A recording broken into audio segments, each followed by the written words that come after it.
बहुत स्वागत है आपका अपने चैनल एकलव्य स्टडी पॉइंट पे। और मेरा नाम है सचिन और आज की इस वीडियो में हम स्टार्ट करने वाले अपना क्लास 11th का नया कोर्स जो कि है क्लास 11th की भूगोल। और पहला अध्याय है हमारा जिसका नाम है भूगोल एक विषय के रूप में। ठीक है, तो ये हमारा अध्याय का नाम हो गया। अब स्टार्ट करते हैं अपने अध्याय को। सबसे पहले मैं आपको एक समरी बताने वाला हूँ कि इस पूरे अध्याय में हम क्या पढ़ने वाले हैं। तो इस अध्याय में हम भूगोल को एक विषय के रूप में पढ़ेंगे। जो भूगोल है, आखिर ये जो हमारी ज्योग्राफी की किताब है, हम इसमें ये पढ़ेंगे कि आखिर ये भूगोल का मतलब क्या होता है और ये भूगोल जो है कितने प्रकार का होता है और इसमें हम क्या क्या पढ़ते हैं। और इसमें हम ये भी जानेंगे कि भूगोल का सर्वप्रथम प्रयोग किसके द्वारा किया गया। ये जो वर्ड है भूगोल, जो जियोग्राफी वर्ड है, इसका सबसे पहले यूज किस इंसान ने किया था। और इसमें हम ये भी जानेंगे कि भूगोल की कितनी शाखाएं होती हैं, कितनी ब्रांच होती हैं आपकी ज्योग्राफी की। ठीक है, तो ये आपकी छोटी सी एक समरी हो गई। अब जो आपका मेन टॉपिक है आपके सामने है भूगोल। भूगोल जो शब्द है, ये जो भूगोल हम पढ़ते आते हैं बचपन से, आखिर इस भूगोल शब्द का अर्थ क्या होता है। तो ये भूगोल शब्द है, ये ग्रीक भाषा के दो मूल जियो और ग्राफोस।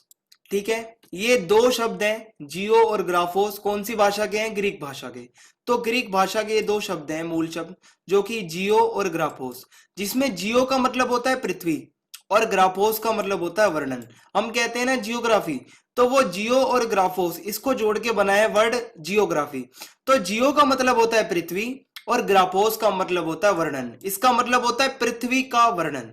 भूगोल का मतलब होता है पृथ्वी का वर्णन और ग्रीक भाषा के दो शब्दों से मिलकर बना है जियो और ग्राफोस। ठीक है, और भूगोल शब्द का, ये जो अब भूगोल शब्द है, इसका सर्वप्रथम प्रयोग किसने किया था, कौन सा इंसान था जिसने सबसे पहले भूगोल शब्द का यूज किया। तो वो था एक ग्रीक विद्वान था जिसका नाम था इरेटोस्थेनीज। ठीक है, ये क्वेश्चन आपका एग्जाम में आ सकता है, तो आपको ये याद रखना है कि भूगोल शब्द का सर्वप्रथम प्रयोग एक ग्रीक विद्वान इरेटोस्थेनीज द्वारा किया गया। अब अगला टॉपिक है वैज्ञानिक विषय के रूप में भूगोल। अब ये जो भूगोल है, आखिर ये एक वैज्ञानिक विषय के रूप में कैसे है। कैसे आप कह सकते हैं कि भूगोल के अंदर हम साइंटिफिक चीजें पढ़ते हैं, या कैसे आप इसको एक साइंस का विषय भी कह सकते हैं। तो आपके सामने ये फोटो है ज्वालामुखी और ये नीचे है कुछ फसल। तो ये फोटो मैंने इसलिए लगाई है कि अगर आपको पता होना चाहिए कि जब आप भूगोल में पढ़ते हैं तो आप देखेंगे सबसे पहले आपको पता है विज्ञान किस पर आधारित है। जो विज्ञान होता है वो हमारा आधारित है आखिर क्या, कहां, क्यों और कैसे। ठीक है, तो भूगोल में भी कुछ ऐसा ही होता है। जब आप सबसे पहले आप ये ज्वालामुखी देखेंगे तो आपके दिमाग में आएगा कि आखिर ये है क्या। आप इसको पहचानने के लिए आप कुछ सोचेंगे। ठीक है, तो आप इसके, ये जो आपके सामने प्रतिरूप होगा, जो आपके सामने ये फोटो होगी, आप इसकी पहचान से जुड़े कुछ प्रश्न करेंगे अपने आप से और पूछेंगे आखिर ये है क्या। तो पहला टॉपिक तो हो गया क्या। ठीक है, इसके पहचान से जुड़े, जो ये प्रतिरूप है, जो फोटो है आपके सामने, इसकी पहचान से जुड़ा सवाल क्या। उसके बाद आप सोचेंगे कहां। कहां का मतलब है कहां तक ये फैला हुआ है। ठीक है, मान लो अगर कोई पर्वत श्रृंखला है, मान लो अगर हिमालय पर्वत है, आप हिमालय पर्वत को देखते हैं तो सबसे पहले तो आप सोचेंगे आखिर ये है क्या। उसमें आप देखेंगे कि ये एक पर्वत है, आप उसकी पहचान करेंगे। फिर आप सोचेंगे कहां तक, उसको आप देखेंगे कि आपकी नजरें जहां तक जाती है, आप ये सोचेंगे कि ये कहां तक इसका वितरण है, मतलब कहां तक ये फैला हुआ है। उसके बाद आप क्या सोचेंगे, तीसरा, आखिर क्यों और कैसे, इसका निर्माण कैसे हुआ। आखिर ये जो हिमालय पर्वत है, या ये जो ज्वालामुखी है, या ये जो फसल है आपके सामने आप देख सकते हैं, आखिर इसका निर्माण, ये फसल अगर आप देखते हैं तो आप सोचेंगे इसका उत्पादन कैसे होता होगा। ज्वालामुखी अगर आप देखेंगे तो आप इसमें सोचेंगे कि आखिर ये जो ज्वालामुखी उद्गार होता है ये कैसे होता होगा। अगर आप पर्वत देखेंगे तो आप सोचेंगे आखिर ये पर्वत बनते कैसे हैं। तो ये सारी चीजों का आंसर आपको देगा जियोग्राफी। आपको भौतिक भूगोल में ये सारी चीजें पढ़ने को मिलेंगी, आखिर ये चीजें क्या होती हैं, कहाँ होती हैं, कहाँ तक होती हैं और क्यों होती हैं और कैसे होती हैं। तो ये सब चीजें बताती हैं कि वैज्ञानिक विषय के रूप में भी एक भूगोल को पढ़ा जाता है। अब जो नेक्स्ट टॉपिक है आपका, वो है भौतिक भूगोल और प्राकृतिक विज्ञान। जो आपका प्राकृतिक विज्ञान होता है, जो आपका नेचुरल साइंस होता है, उसका भौतिक भूगोल से क्या लेना देना है। तो भौतिक का मतलब होता है प्राकृतिक। ठीक है, प्राकृतिक भूगोल और प्राकृतिक विज्ञान दोनों सेम सेम हो जाएगा।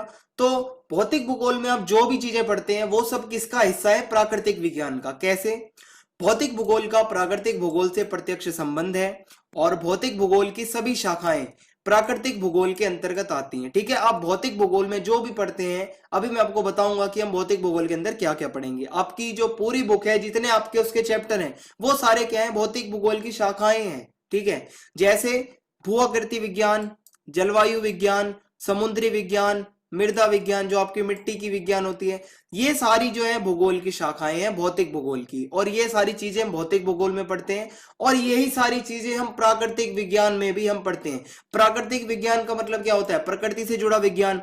तो प्रकृति में क्या, भूआकृति आ गया आपका, जलवायु ये भी प्रकृति के अंदर आता है, समुद्र हो गया आपके, मृदा मिट्टी हो गई, तो ये सब क्या है, प्राकृतिक विज्ञान के विषय हैं, और भौतिक भूगोल में भी इन्हें पढ़ा जाता है। इसलिए इनके बीच में एक प्रत्यक्ष संबंध है, और सीधा सीधा आप कह सकते हैं कि भौतिक भूगोल का संबंध प्राकृतिक विज्ञान से भी है। नेक्स्ट पॉइंट है एक भूगोलवेत्ता। भूगोलवेत्ता क्या होता है, जो भूगोल के विद्वान होते हैं, बड़े बड़े वैज्ञानिक होते हैं। तो एक भूगोलवेत्ता को गणित एवं कला में निपुण होना चाहिए, मतलब उनको पूरा ट्रेंड होना चाहिए गणित और कला। कला मतलब आपका आर्ट्स, आपको कोई ड्राइंग बनानी है, और गणित मतलब आपकी कैलकुलेशन वगैरह में। कैसे, क्योंकि आप ज्योग्राफी में पढ़ते हैं अक्षांश और देशांतर। अगर आपने 9th क्लास पढ़ी हो तो वहां पर आपने पढ़ा होगा अक्षांश और देशांतर। तो अक्षांश और देशांतर का हिसाब रखने के लिए आपको गणित आना जरूरी है, थोड़ी बहुत, चाहे उसमें आपको चाहे थोड़ी बहुत आती हो, लेकिन आपको गणित के, आपको मैथमेटिक्स के बेसिक्स आना जरूरी है, तभी आप अक्षांश और देशांतर को समझ पाएंगे। तो इसलिए इस लाइन में कहा गया है कि एक भूगोलवेत्ता को गणित, और ये तो बात हुई गणित की, आखिर गणित की जरूरत क्यों है, अक्षांश और देशांतरों के अध्ययन के लिए। अब बात की जाए कला, ये कला जो होती है, आर्ट्स होती है, इसकी क्या जरूरत पड़ती है भूगोल में। तो भूगोल के अंदर आप देखते हैं मैप्स होते हैं। तो ये मैप जो होते हैं, ये मैप को भी डिजाइन करने के लिए दिमाग चाहिए, और पहले के समय में जब टेक्नोलॉजी नहीं होती थी तो मैप्स को हाथ से बनाया जाता था। तो इसीलिए इस लाइन में कहा गया जब आप हाथ से बनाओगे तो आपके पास कला होनी चाहिए आपके हाथ में। तो अगर आपके हाथ में कला नहीं है तो आप एक अच्छे भूगोलवेत्ता नहीं बन सकते, अगर बात की जाए प्राचीन समय से। तो इसीलिए कहा गया कि एक भूगोलवेत्ता को गणित का ज्ञान होना चाहिए, किस लिए, अक्षांश और देशांतर के अध्ययन के लिए, और कला का ज्ञान होना चाहिए, किस लिए, अगर आपको मानचित्र आदि बनाना है। मानचित्र मतलब आपका मैप्स अगर आपको तैयार करने हैं तो आपके अंदर कला का ज्ञान होना चाहिए, तभी आप मैप्स को डिजाइन कर पाएंगे। नेक्स्ट टॉपिक है आपके सामने भूगोल की शाखाएं। भूगोल की जो शाखाएं होती है वो दो शाखाएं होती हैं, या आप कह सकते हैं भूगोल के उपागम, या आप कह सकते हैं भूगोल को पढ़ने का तरीका। अगर आप भूगोल को पढ़ने का तरीका कहें तो ये ज्यादा अच्छा है। तो पहला तरीका होता है क्रमबद्ध भूगोल, और दूसरा तरीका होता है प्रादेशिक भूगोल। ये दो तरीके होते हैं जिनसे भूगोल पढ़ी जाती है। तो ये क्वेश्चन मोस्ट इंपॉर्टेंट है, एग्जाम में सबसे ज्यादा अगर इस चैप्टर से कुछ पूछा जाता है तो वो है ये क्रमबद्ध भूगोल और प्रादेशिक भूगोल का अंतर। तो पहला पॉइंट आपको याद रखना है, जो क्रमबद्ध भूगोल है, ये जो उपागम है, उपागम कुछ भी नहीं है, उपागम का मतलब होता है कि पढ़ने का तरीका, किसी भी चीज का तरीका। ठीक है, तो वो उपागम कहलाता है आपका। तो ये जो क्रमबद्ध भूगोल है, इस उपागम की खोज किसने की थी, जर्मन भूगोलवेत्ता हम्बोल्ट। मैंने आपको बताया था भूगोलवेत्ता क्या होता है, जो भूगोल के विद्वान होते हैं। तो एक जर्मनी का एक भूगोलवेत्ता था जिनका नाम था हम्बोल्ट। इन्होंने खोज की थी क्रमबद्ध भूगोल की। क्रमबद्ध ढंग से भूगोल को पढ़ने का तरीका किसके द्वारा खोजा गया, हम्बोल्ट द्वारा। और ये जो प्रादेशिक भूगोल है, इस उपागम की खोज किसने की थी, ये भी एक जर्मन भूगोलवेत्ता ने की थी जिनका नाम था रीटर। ठीक है, तो प्रादेशिक भूगोल की जिन्होंने खोज की थी उनका नाम था रीटर, और जिन्होंने क्रमबद्ध भूगोल की खोज की थी उनका नाम था हम्बोल्ट। सबसे पहले मैं अब आपको समझाऊंगा क्रमबद्ध भूगोल क्या होता है। क्रमबद्ध भूगोल में क्या होता है कि मान लो आपका ये राजस्थान है, राजस्थान के अंदर आपने भौतिक भूगोल का कोई एक टॉपिक उठाया, जैसे अगर आपका हो गया ये जलवायु। ठीक है, तो जलवायु आपने टॉपिक उठाया और राजस्थान आपने ले लिया। तो राजस्थान की जितनी जलवायु है, जलवायु के अंदर जितनी चीजें कवर होती हैं, आप इसमें क्रमबद्ध भूगोल में क्या करते हैं, एक भौतिक तत्व को उठाते हैं भौतिक भूगोल के, जैसे जलवायु। इसमें फिर क्या होता है, आप किसी भी क्षेत्र की उस जलवायु के बारे में ही पूरा पढ़ेंगे। अगर आपने भौतिक कोई दूसरा तत्व उठाया जैसे कृषि, तो आप राजस्थान की कृषि के बारे में ही सिर्फ पढ़ेंगे। आप सिर्फ राजस्थान के अंदर सिर्फ कृषि, सिर्फ और सिर्फ कृषि के बारे में पढ़ेंगे। अगर यही चीज ले जाए हम वर्ल्ड लेवल पे, सेम टॉपिक रहेगा जलवायु, और अगर बात की जाए एशिया की तो आप एशिया की सिर्फ जलवायु के बारे में पढ़ेंगे, बात की जाए अफ्रीका की तो आप अफ्रीका की सिर्फ जलवायु के बारे में पढ़ेंगे। तो कहने का मतलब ये है, क्रमबद्ध भूगोल में किसी भी क्षेत्र की जब हम बात करेंगे, अध्ययन करेंगे, तो सिर्फ किसी एक भौगोलिक तत्व का अध्ययन करेंगे, चाहे भौगोलिक तत्व वो फिर कोई सा भी हो। भौगोलिक में मैंने आपको बताया है क्या क्या आता है, जलवायु, कृषि, मृदा विज्ञान, समुद्र विज्ञान, ठीक है, भू आकृति विज्ञान, ये सारे आपके तत्व होते हैं जो आपके ये शाखाएं होती हैं। तो आप जो भी क्षेत्र में पढ़ेंगे किसी भी एक शाखा के ऊपर पूरा डीपली अध्ययन करेंगे। अगर जलवायु है तो सिर्फ जलवायु के बारे में पढ़ेंगे, उसके साथ और कोई भी शाखा के बारे में नहीं पढ़ेंगे, सिर्फ और सिर्फ जलवायु के बारे में जो भी क्षेत्र होगा। तो ये आपका क्रमबद्ध हो गया। आपको मैं पॉइंट वाइज इसको बता देता हूं ताकि आपको याद रहे। तो क्रमबद्ध भूगोल में एक विशिष्ट भौगोलिक तत्व का अध्ययन किया जाता है, चाहे वो जलवायु हो, चाहे वो कृषि हो, चाहे वो मृदा हो, या चाहे वो समुद्री विज्ञान हो, या चाहे वो भू आकृति विज्ञान हो। और यह विधि राजनीतिक इकाइयों पर आधारित होती है। मैंने आपको दिखाया था मैप जो था आपके सामने, वो राजनीतिक मैप था, और उसमें आपकी बाउंड्रीज की गई थी और किसी भी एक क्षेत्र के किसी एक भौगोलिक तत्व का अध्ययन उसमें किया जाएगा। और यह अध्ययन खोज तथा तथ्यों को पेश करता है। इस अध्ययन के बाद आपको वहां के नए नए फैक्ट्स के बारे में पता चलता है जो भी आप पढ़ रहे हैं। और इस अध्ययन में एक घटक, वही बात हो गई, एक विशिष्ट भौगोलिक तत्व या फिर एक विशिष्ट घटक, जैसे जलवायु, जैसे मैंने भी आपको उदाहरण दिया था, जलवायु पढ़ेंगे तो सिर्फ जलवायु ही पढ़ेंगे, तो इसका अध्ययन किया जाता है। यह आपका हो गया क्रमबद्ध भूगोल। नेक्स्ट है आपका प्रादेशिक भूगोल। अब प्रादेशिक भूगोल में क्या होता है, कोई भी एक क्षेत्र ले लिया जाता है, जैसे आपका ये मध्य प्रदेश ले लिया गया। मध्य प्रदेश के अंदर जितने भी भौगोलिक तत्व होंगे, मृदा, जलवायु, भू आकृति, समुद्री विज्ञान, और आपका जितना भी भौगोलिक जो भी आपकी चीज होती है, कृषि, नदियां, पहाड़, पर्वत, पठार, जितने भी भौगोलिक आपके जितने भी विषय होंगे उन सब का अध्ययन किया जाएगा इस एक क्षेत्र में। आपको अंतर यहां पर समझ में आ गया होगा। क्रमबद्ध भूगोल में क्या था, सिर्फ एक ही चीज का अध्ययन किया गया था। अगर कृषि है तो सिर्फ कृषि का अध्ययन किया गया था। लेकिन जो प्रादेशिक भूगोल होती है, इसमें किसी एक प्रदेश को पहले तो सीमांकित किया जाता है, उसकी बाउंड्री की जाती है, उसके बाद उस बाउंड्री के अंदर जितना क्षेत्र है उसमें भूगोल से जुड़े सभी तत्वों का अध्ययन किया जाता है। जो भी भौतिक भूगोल के तत्व होते हैं मैंने आपको बता दिए हैं, और सभी का अध्ययन किया जाता है। और क्रमबद्ध में केवल एक तत्व का अध्ययन किया जाता है। प्रादेशिक भूगोल के कुछ पॉइंट्स हैं, इसमें किसी एक प्रदेश के सभी भौगोलिक तत्वों का अध्ययन किया जाता है, और और आपका क्रमबद्ध था उसमें इसका उल्टा था। और यह एकाकी रूप प्रस्तुत करता है, ठीक है, ये किसी एक विशिष्ट क्षेत्र के आप उसमें सारे आप उसमें तत्व पढ़ते हैं, किसी एक क्षेत्र के सिर्फ, तो ये आपका एकाकी रूप प्रस्तुत करता है। और यह विधि भौगोलिक इकाइयों पर आधारित होती है, ठीक है, ये आपको पॉइंट याद रखना है कि यह विधि जो होती है ये भौगोलिक इकाइयों पर आधारित होती है। और जो क्रमबद्ध भूगोल थी वो किस पर आधारित होती है, राजनीतिक इकाइयों पर। एक पॉइंट और है आपको याद रखने का इसमें कि 1 नंबर का ये क्वेश्चन पूछ लिया जाता है कि प्रादेशिकरण किसे कहा जाता है। तो ज्यादातर बच्चे वहां पर कंफ्यूज रहते हैं। तो प्रादेशिकरण का मतलब होता है प्रदेशों का सीमांकन। जो प्रदेश होते हैं, जो क्षेत्र होते हैं, उनकी बाउंड्री करना, उनकी सीमा रेखा खींच देना, उनका सीमांकन कर देना प्रादेशिकरण कहलाता है। तो ये आपका क्रमबद्ध भूगोल और प्रादेशिक भूगोल में अंतर यहां पर पूरा होता है। नेक्स्ट टॉपिक है भौतिक भूगोल। जो भौतिक भूगोल के तत्व में अभी तक आपके सामने बार बार पढ़ रहा था, उसको आप थोड़ा सा इसमें डीपली पढ़ लें, ताकि आपके एग्जाम में ये पूछ लिया जाता है कभी कभार कि भौतिक भूगोल की शाखाओं का वर्णन कीजिए। तो भौतिक भूगोल की शाखाएं जो है, इसका पहली हेडिंग है, पहली चीज आप भौतिक भूगोल में पढ़ते हैं, भू आकृति विज्ञान। भू मतलब भूमि, आकृतिक मतलब भूमि की आकृति, भूमि की आकृति से जुड़ा विज्ञान। तो भूपृष्ठ पर पाए जाने वाले विभिन्न प्रकार के भूलक्षण, जो हमारा भूपृष्ठ है, जो हमारा धरातल है, यहाँ पर भूमि के आपको पता है अलग अलग आकृतियां पाई जाती हैं। कहाँ तो कहीं पर पर्वत है, कहीं पठार है, कहीं नदियां हैं, कहीं घाटियां हैं, ठीक है, कहीं रेगिस्तान है।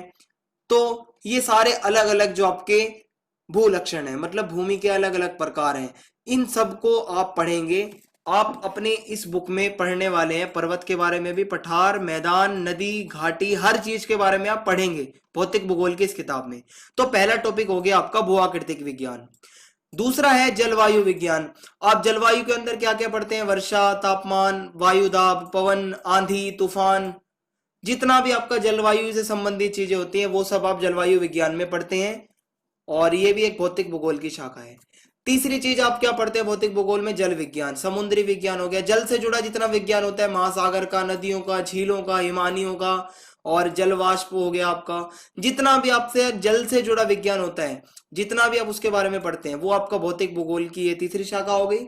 और चौथा जो आपका जो चौथी हेडिंग है वो है मृदा भूगोल। मृदा मतलब मिट्टी की जो साइंस होती है, मिट्टी की भूगोल, मृदा भूगोल। इसमें मृदा के प्रकार आपको यहाँ पर पढ़ाए जाते हैं। जितनी भी मृदा होती है, लेटराइट मृदा हो गई, चाहे वो जलोढ़ मृदा हो गई, ठीक है, जितनी भी आपकी मृदा होती हैं वो सब आप इसमें पढ़ते हैं।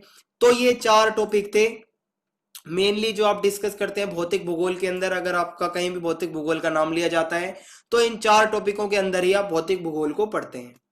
तो ये आपका भौतिक भूगोल हो गया। नेक्स्ट है मानव भूगोल। मानव भूगोल जो है ये भी भूगोल की एक शाखा है। इसमें क्या होता है? प्रकृति से जुड़ी किसी भी चीज की बात नहीं की जाती, इसमें मनुष्यों से जुड़ी चीजों की ही बात की जाती है। जैसे मैंने आपको बताया भौतिक भूगोल में आप क्या पढ़ते हैं? पर्वत, पठार, नदी, घाटियां। तो वहां पर आप क्या इंसानों से जुड़ी कोई चीज नहीं पढ़ते, सिर्फ आप प्रकृति के बारे में पढ़ते हैं। लेकिन जो आपका मानव भूगोल है, नाम से पता चल रहा है ये कैसी भूगोल है? मनुष्य से जुड़ी। जैसे जनसंख्या भूगोल, अब जनसंख्या में नदी, पर्वत, घाटियों का तो कोई मतलब नहीं है। जनसंख्या का मतलब है सिर्फ आप जनसंख्या के बारे में पढ़ेंगे, जनसंख्या बढ़ी है, जनसंख्या घटी है, जनसंख्या का लिंग अनुपात क्या है, जनसंख्या घनत्व क्या है, तो आप सिर्फ ये सब चीजें पढ़ते हैं। तो पहली हेडिंग तो आप पढ़ते हैं मानव भूगोल में जनसंख्या के बारे में।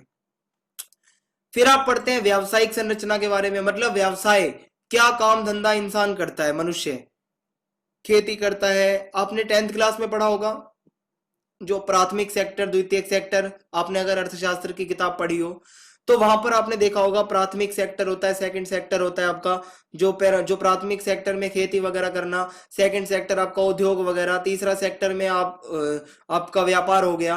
तो ये व्यावसायिक संरचना, ये भी जो आपका व्यापार से जुड़ी, और ये व्यावसायिक संरचना जो मैंने आपको बताया, प्राथमिक, द्वितीयक, तृतीयक सेक्टर जो आपका होता है, ये भी आप किस में पढ़ते हैं? मानव भूगोल में। और एक और इसका टॉपिक है मानव भूगोल का राजनीतिक भूगोल।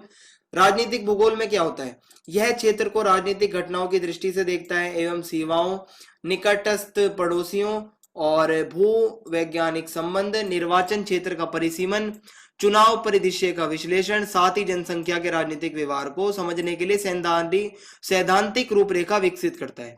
इसका मतलब है राजनीतिक भूगोल है, ये राजनीति से संबंधित भूगोल जितना होता है, जनसंख्या का सर्वे करना, घर घर जाकर जनता की राय लेना कि आप किस प्रतिनिधि को पसंद करते हैं, और चुनाव से संबंधित जितने कार्य होते हैं जो भूगोल द्वारा किए जाते हैं, वो आपका आता है राजनीतिक भूगोल में। फिर है आपका आर्थिक भूगोल, ये भी मानव भूगोल का ही टॉपिक है। इसमें आप पढ़ते हैं यह मानव की आर्थिक क्रियाएं, ऐसी क्रियाएं जिनसे मनुष्य को पैसा प्राप्त होता है, ये सब चीजें आप आर्थिक भूगोल में पढ़ते हैं। जैसे कृषि होगी आपकी, उद्योग, पर्यटन। पर्यटन का मतलब होता है कि किसी स्थान पर घूमने जाना, यात्रा करना, ये आपका पर्यटन कहलाता है। और व्यापार, परिवहन, ये सब ऐसी चीजें हैं जिनसे मनुष्य पैसा कमाता है, ठीक है, क्योंकि मनुष्य इन्हीं सब चीजों से पैसा कमाता है। यहाँ तो मनुष्य खेती करेगा, यहाँ उद्योग में काम करेगा, पर्यटन करेगा, और व्यापार, परिवहन, ठीक है, इन सब चीजों से मनुष्य को आय की प्राप्ति होती है, पैसे की प्राप्ति होती है। ये इसको आप कहते हैं आर्थिक भूगोल, जिसमें आप मनुष्य की आर्थिक क्रियाओं के बारे में पढ़ते हैं। फिर है ऐतिहासिक भूगोल। ऐतिहासिक भूगोल आपकी इतिहास से जुड़ी, यह उन ऐतिहासिक प्रक्रियाओं का अध्ययन करता है जो क्षेत्र को संगठित करती हैं। प्रत्येक प्रदेश वर्तमान स्थिति में आने के पहले एक पूर्व ऐतिहासिक अनुभवों से गुजरता है। जैसे अगर आपकी दिल्ली है, आज वर्तमान में जैसी दिल्ली है, वो इतिहास में क्या ऐसी रही होगी? ऐसी नहीं रही होगी। इतिहास में उसका एक बहुत अच्छा आपका एक अच्छा इतिहास रहा होगा। आज के समय में आने से पहले दिल्ली बहुत कभी अलग रही होगी। तो ये सब भौगोलिक तत्व होते हैं जिनके माध्यम से हम ऐतिहासिक भूगोल को पढ़ते हैं, क्योंकि हम इतिहास पढ़ने के लिए आप पुरावशेषों का सहारा लेते हैं। जो आपको अवशेष मिलते हैं, जहाँ जो भी आपको आर्कोलॉजिकल चीजें मिलती हैं, वो क्या है? वो आपका भूगोल से संबंधित है, ठीक है, क्योंकि उनको जब आप उनका उत्खनन करते हैं तो खनन भी किस में आता है? भूगोल का ही अंग है, मानव भूगोल का अंग है खुदाई करना, ये भी मानव भूगोल में ही आता है। तो ये सारी चीजें तो आप पढ़ते हैं मानव भूगोल में, जिससे प्रकृति का कोई लेना देना नहीं है, इसमें सिर्फ ये मनुष्य से संबंधित होती है। और आपको मैं बता दूं, आपकी क्लास 12th में जब आप जाओगे तो वहां पर बुक का नाम है मानव भूगोल के मूल सिद्धांत। और आप जो इस साल में बुक पढ़ने वाले हो, आपकी बुक का नाम है भौतिक भूगोल के मूल सिद्धांत। तो आपको टेंशन लेने की जरूरत अभी बिल्कुल भी नहीं है, ये सारे टॉपिक्स आपको 12th में पढ़ने हैं। अभी जितना भी मैंने आपको बताया है वो आपका फर्स्ट चैप्टर आपका वहां तक था, और ये कंप्लीट होता है आपका फर्स्ट चैप्टर। जो जो आपको मैंने टॉपिक्स बताए हैं आप प्लीज इनको तैयार कर लीजिए, और ये जरूर आपके एग्जाम में पूछे जाएंगे। और चैनल को सब्सक्राइब करना ना भूलें और बेल आइकन दबा दें, ताकि आने वाले वीडियोस के अपडेट्स आपको मिलते रहें। और वीडियो को लाइक करना ना भूलें, और कमेंट बॉक्स में आपके जो भी डाउट हो, आपका ये नया कोर्स स्टार्ट हुआ है और मैं आपका ज्योग्राफी का टीचर हूं, आपके डाउट क्लियर करने के लिए मैं यहाँ बैठा हूं। आपके जो भी डाउट हो इस चैप्टर से रिलेटेड आप कमेंट बॉक्स में लिख सकते हैं। और इस वीडियो को आप शेयर करना ना भूलें। जय हिंद, जय भारत, धन्यवाद।